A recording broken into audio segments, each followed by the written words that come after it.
Good morning. It is 7:45 in the morning here in the UK, and I'm currently driving to Ashridge for Ashridge Duathlon. It is in Hertfordshire or Bedfordshire, on the border there somewhere. I never know the details, as you've probably gathered by now. And the race today is a standard distance. It's on the road, off-road this time. Sorry, nudging the camera. Although, having said that, we're going around the running goes around the grounds, and some of it is on grass, some of it is on gravel paths. And when I did it last time, probably 2 years ago, I can't remember now. The weather was atrocious, as it is today, and it was quite muddy. So it's technically a kind of semi-off-road run. Hence, I've brought my trail shoes, and but the bike is on the road, around the roads of around the estate, and that is 40k. I think the run is 4 laps, and the bike course is 3 laps for the standard distance, and it is a qualification race for the 2024 European Standard Distance Championship, which I've entered just so that I can possibly qualify for it. Although I don't know if I've got any plans to do the standard distance in 2024, but covering all the bases in case I don't get a sprint race qualification, or I change my mind and decide to do the standard anyway. Who knows? It's always good to have the option in the bag, so to say. And I'd really like it to stop raining for 5 minutes, because it's been pretty grim over the last. Well, I've done 62 miles at the moment, and then the last 20 miles I constantly contemplated turning around and going home. One of the reasons is the weather. Really not sure if I can be bothered with it in the rain. And the other reason is I really don't feel great today. Stomach's not very good, got a headache, my eyes stingy, feel really tired. I've got a little bit of a cough, we've got some decorating at home. Got some gloss paint on the skirting boards and the doors, and I think the fumes have made us all a little bit groggy. So that's a possibility. I'll hold the camera because it's wobbling about. So I'll catch up with you again in a minute when we get there, and talk some more.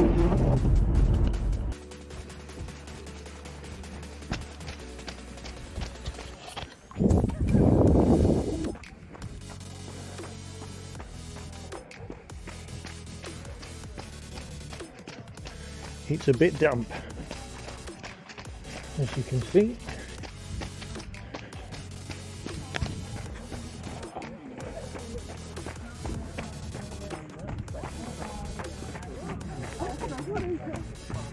Hey. My man! How are you? How you doing? All right, mate. Good to see ya. In a bit. I'm following you today.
And the course has been shortened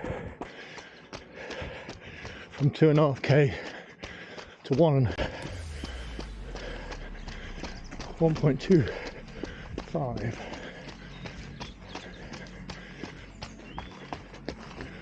And we've got 8 laps instead of the 4 to make up the 10k distance. Pretty much the same as last time I came in.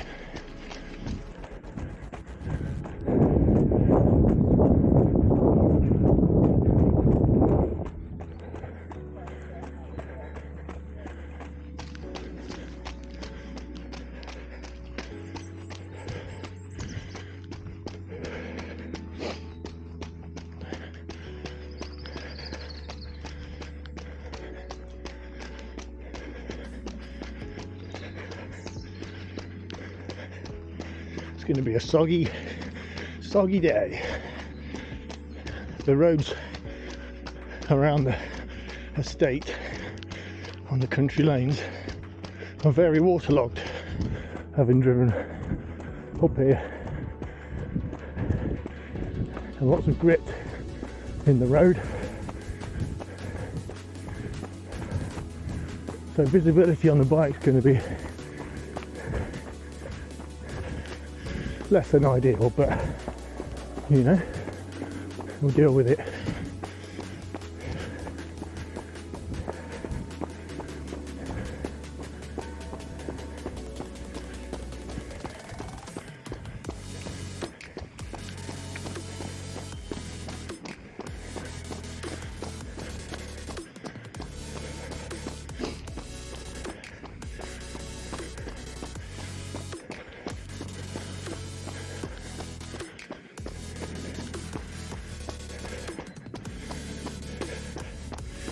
I've got a pair of cycling glasses to use while I'm on the bike to keep the rain and grit out of my eyes, but I always struggle, well, often struggle with my eyes water a lot when I'm on the bike or running or doing anything where I'm exercising, and that necessitates me needing to wipe my eyes regularly to clear them, and wearing glasses makes it quite difficult when you're on the bike because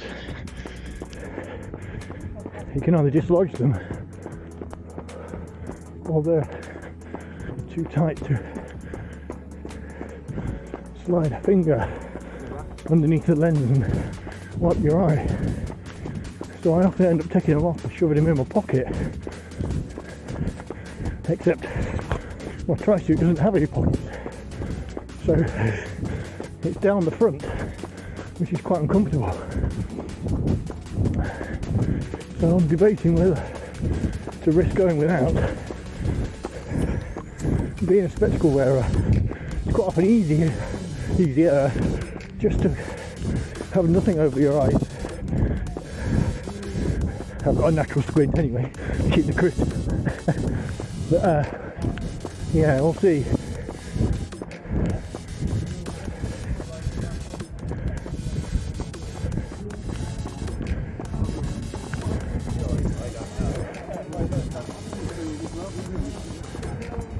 So this is the run route basically where we've just been. Comes back here, turns the corner, back down that gravel path where we started off.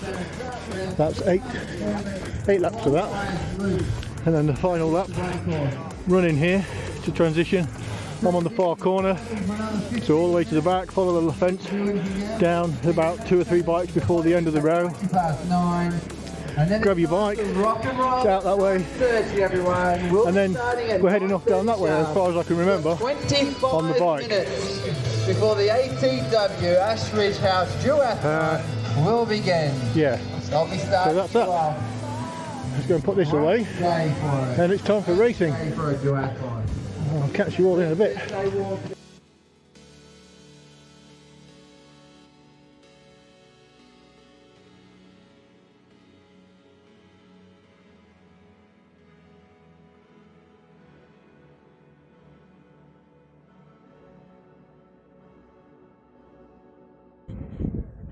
Well, here we are. That was the standard distance duathlon. It's absolutely chucking it down. It's been cold. wet and pretty dirty for the entire race, and I'm very glad it's over. I'd like to introduce you to the Steel Dream Machine.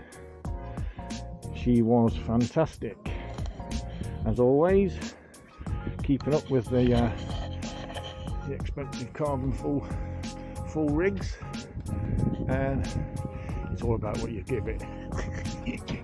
I was number 162, and I believe may have won my age group, which was well, probably vet 40 in this event, but as far as qualification for the standard distance European Championships, I am in the 45 to 49 age group, and yes, I think I was first. It's difficult to know at the moment, so we'll wait and see. I'm going to get dry and warm and head over to the registration finish area in case of a presentation, in case I've got something. Don't want to presume, but you never know. I think it looks likely. I was definitely in the top 10, and there were some young ones in front of me, so we'll find out in a bit. Yeah, it was good, and I'm glad it's over. I'm tired, and I can now feel my feet for the first time since about the first 20 minutes of the race, so that's good. Right, I'll catch you in a minute. Okay, so I've been to the registration area, and I was informed there's no presentation for age groups. It's just the first 3 of the race overall in male and female category, and the results will be posted out soon, as the Wi-Fi is not very good here, so they're struggling to upload the race results, which is fine. Not rushing them to get that. We'll figure it out in a bit. Just want to go home, get something to eat, get warmed up, have a hot bath, and a nice. I've got a beer, I think, in the fridge or 2. Should go down very well. So just a quick debrief, I guess, on how the race went for me. Obviously, by the time we started, everyone's a little bit cold, already wet. It's raining, eager to get going. But I was quite not anxious. I was quite concerned with not wanting to go off too quickly, because there was quite a few young lads. Well, there's a few young lads who were going to be going quick. And I knew they were a lot faster than me, and there's a couple of people who I don't recognise, so you don't really know what the quality of the field is going to be. And at the same time, I haven't really been training enough in my mind recently, or for a little while now. It's kind of quality training, but not quantity wise. There's not enough going on, so I'm still lacking the sort of speed, endurance, and the overall stamina. I guess I can push a bit of speed, but it doesn't last long enough. It's all kind of, you're mentally pushing yourself to do it, but physically you're going to burn all your matches really quickly and end up in a dead spot. So I was quite concerned that I was not going to go off like an idiot. Having said that, when you queue it up, it's a really narrow start, so you're already, if you're not at the front, you're going to get bogged down. I didn't want to get bogged down, so I stood at the front. So the gun goes, we all set off, settled into a kind of steady-ish group, probably in the top 10. The pace felt alright. You don't know who's doing the sprint and who's doing the standard, but I kind of assumed that the front runners were going to be doing the standard. Because it was a qualifying race, they're going to be going well. So the fact that the sprint race wasn't a qualifying race, you tend to find that people that enter that aren't necessarily, in general, on the whole, there's not so many very keen and very capable racers in that category. There's going to be more people doing the standard for the qualification race at the top end of the ability wise. So you kind of assume that you're in the mix with those people if that's where you are, and it turns out I think that was about right. So yeah, we got, it was 8 laps. They changed the course to stop it going off road, so it was 8 laps of about 1.25 kilometres, and they kind of came around really quickly for the first 4, 5, and then they started to drag a little bit. Although I felt very confident and capable within the pace, it felt good, felt comfortable. I was breathing, nice rhythm of the breathing, felt calm, relaxed. Wasn't pushing myself too much, I didn't think. And then I started to feel a little bit, and it started to drag, and I started to get a bit heavy and a bit laboured, having to think about it more. And towards the end, I knew I was slowing a little bit. I could quick glance over my shoulder. I could see a few people who I'd put a gap into. They were starting to come back to me. So it was a case of, well, let's get on the bike, and all being well, I can push on and open that gap back up. It's a guessing game. You don't know if you don't know those people and how they're currently, where they're at, effort wise or whatever, ability wise, sorry. Then you just don't know. So I got on the bike. A guy who's in my age group, he'd caught me, and I know he's quite good. So it was going to be a challenge. He sort of was almost neck and neck with me for some of the run for a while. Then I got away from him. Then he'd come back to me. So on the bike, I was thinking he was gonna put time into me. I got into transition, and I faffed about a little bit and got out, and he was still in transition. So I thought, well, that's let's put my foot down a little bit, see if I can get a gap, and that seemed to work. I don't remember seeing him again. David Fletcher, he's a top bloke. And I spoke to him afterwards, and he said, yeah, he's not quite there yet. He hasn't been, his training's not quite up to where it should be, but he enjoyed his race. So yeah. Fair play to him. And then so basically I enjoyed the bike. It's a tough bike course, and with it being wet and windy and cold, it's not a head down full TT position, power hungry kind of course. The aerodynamics isn't really a major factor. It's more a kind of stubborn endurance race with a few punchy climbs, some bumpy roads, and some wet corners. Nothing too tight. There's a few little corners. So bit of confidence, bit of ability, and just a willingness to get your head down and power on, but read the road. I guess it worked out all right. I mean, I was on the old Steel Dream machine, so I was thinking, if I do drop it, I'm not going to cry about it, but I was more worried about me. I didn't want to get injured in the lead up to going to Ibiza for the world champs. I thought that was the last thing you need to do. So on the stupidly fast descent, I wasn't in the TT position that much. It was quite windy as well. That was a sort of headwind sort of section. So I was kind of one hand on the bars and one hand on the TT position sometimes. There was 3 laps, and I think out of the 3 laps I probably had my head down only one time. But you make it up elsewhere. And on the climbs, I caught people and I got away from people. Didn't miss a gear. Never slipped a chain or a tooth. I hit a pothole and thought I'd burped the front tyre, but thankfully it didn't. I was already running fairly low pressures. I'd got, I think it was 85 psi, knowing it was going to be bumpy, knowing it was going to be wet. I thought I'll go for grip and comfort rather than outright pressure in the tyres, more likely to cause you grief, and weighing up the gains against the advantages. So that may have played in my favour, I don't know. And then got off the bike, really cold, couldn't feel my feet as you expect in conditions like this. I didn't have toe covers on, which is stupid because I've bought a set, they're brand new, they're still in the box, and I've yet to get them out of the box and fit them to my shoes. I will get round to that. In fact, I might even go and do it when I get home, just for next time. And so yeah, I came in on the bike and I tried to ease off towards the end to prevent cramping because I could feel my hamstrings and my calves tightening up a little bit. Started on the run. I'm renowned for having hamstring cramp on the final run after a standard distance bike session, and I could feel my hamstrings trying to cramp. So there was a few little waddly straight leg efforts for the first maybe half a mile, and your feet were absolutely solid. I couldn't feel my feet. Felt like they were on backwards. Yeah, you're running on stumps, it feels like. It's very, very strange. You have to switch your brain off that's telling you, oh, I'm going to fall over because I can't feel my toes. You've got no balance. But they're there, they are working, you just don't know what they're doing. You just stomp along. Anyway, you just keep stomping along until you can feel your feet. And then when you can feel them again, you get pins and needles and absolute agony.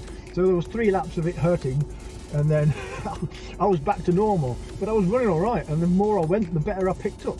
and I felt stronger and stronger until the very last lap when I was absolutely shattered, and I was really starting to find it hard. I was having to, well, it's blowing hard anyway. I can hear my breathing and my heart rate, I think, and a few groans. But yeah, I knew I was in a good place. No one was catching me. I kicked on, and I think I was first in my age group convincingly. I don't know how many there was in front of me, and like I say, we'll find out when we get the results later. But for now, I'm happy with that. I want to go home and get warm and dry, and get some food, and have a beer. And on that note, ciao. Thanks for watching, by the way, and if you do me a favour, click the like button, and if you're not already, subscribe to the channel for more of this nonsense, and I'll do my best to talk more nonsense and show you around the races that I go to and the things that we get up to. Cheers.